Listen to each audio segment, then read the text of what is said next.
त्यामुळे आणखीन एका महत्त्वाच्या घडामोडीकडे गेल्या 24 तासात मराठवाड्यात अनेक ठिकाणी अवकाळी पावसानं हजेरी लावली। तर गेल्या आठवड्यात वीज पडून आणि झाडं कोसळून 7 जणांचा मृत्यू झालाय। विशेष म्हणजे वादळी वाऱ्यासह झालेल्या पावसानं काढणीला आलेल्या पिकांचंही प्रचंड नुकसान झालेलं आहे। मान्सून पूर्व मशागतीच्या कामावरही या पावसानं विपरीत परिणाम झालाय। एकीकडे मराठवाड्यातील शेतकरी पाणी टंचाईचा सामना करतायत आणि दुसरीकडे अवकाळी पावसामुळे शेतकरी दुहेरी संकटात सापडलेत। अवकाळी पावसामुळे झालेल्या उन्हाळी पिकांच्या नुकसानीचे पंचनामे करण्याची मागणी शेतकऱ्यांकडून केली जाते। अधिक माहिती घेऊयात मोहसिन शेख यांच्याकडनं। मोहसिन, एकीकडे आपण पाहतोय प्रचंड दुष्काळ, पाण्याची वानवा आणि आता होत असलेला हा पाऊस, त्यामुळे अर्थातच मोठा फटका शेतकऱ्यांना बसतोय आणि पाण्याचं नियोजनही म्हणावं तसं धड होत नाहीये। काय अधिक माहिती?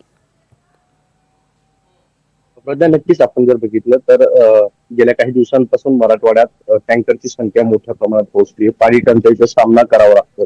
एकीकडे अशी परिस्थिती असताना गेल्या आठवड्याभरापासून मराठवाड्यातील अनेक जिल्ह्यांमध्ये अवकाळी पावसाची हजेरी आपल्याला पाहायला मिळते। अनेक ठिकाणी गारपीट देखील झालेली आहे आणि त्याच्यामुळे जे आहे तर मोठ्या प्रमाणात नुकसान झालंय। खास करून फळबागा आणि उन्हाळी पिकं, उन्हाळी कांदा जो आहे तर तो काढणीला आलेला आहे। असं असतानाच या पावसाने अचानकपणे हजेरी लावल्याने या कांद्याचं मोठ्या प्रमाणात नुकसान झालंय। सोबतच अनेक बागायती असतील, बाग असतील, त्यांना देखील याचा मोठा फटका बसलेला आहे। त्यामुळे मोठ्या प्रमाणात नुकसान झालंय आणि विशेष म्हणजे जीवितहानी देखील आपल्याला पाहायला मिळते। मराठवाड्यात गेल्या आठवड्याभरात 7 जणांचा वीज पडून आणि झाड पडून जे आहे तर मृत्यू झाल्याची माहिती आली, ज्यात जालना असेल, बीड असेल, छत्रपती संभाजीनगरचा समावेश आहे। त्यामुळे एकंदरीत शेतकरी दुहेरी संकटात सापडलेला आपल्याला या अवकाळी पावसामुळे पाहायला मिळतोय। पाणी टंचाईचा सामना करावा लागतोय। अवकाळी पाऊस होतोय, मात्र हा अवकाळी पाऊस आहे तर यामुळे कुठेतरी पाण्याची पातळी देखील वाढेल अशी परिस्थिती नाहीये। त्यामुळे हा अवकाळी पाऊस जो आहे तो शेतकऱ्यांसाठी नुकसानदायक जे आहे तर ठरताना आपल्याला पाहायला मिळतोय। पिकांचं नुकसान होतंय, सोबतच ज्या वीज आणि झाडं जे आहेत तर ते कोसळताना यात जीवन जो आहे तर देण्यात आलेला आहे। जालन्यात देखील ऑरेंज अलर्ट दिल्याची माहिती मिळते। त्यामुळे एकंदरीत आज ही सकाळपासून छत्रपती संभाजीनगरमध्ये ढगाळ वातावरण पाहायला मिळतोय आणि मराठवाड्यातील अनेक भागात देखील आज अवकाळी पाऊस होण्याची शक्यता आहे।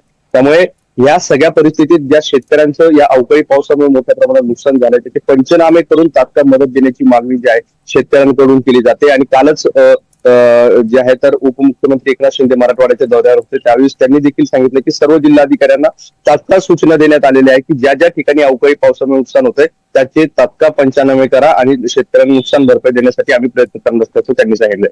त्यामुळे मराठवाड्यात जे आहे तर एकीकडे पाणी टंचाई आणि दुसरीकडे अवकाळी पाऊस अशी परिस्थिती आपल्याला पाहायला मिळते। नक्कीच, तुर्तास धन्यवाद या संपूर्ण माहितीसाठी। तर यावरती आता नेमकं सरकार काय तोडगा काढतं हे पाहणं सुद्धा तितकंच महत्त्वाचं ठरणार आहे।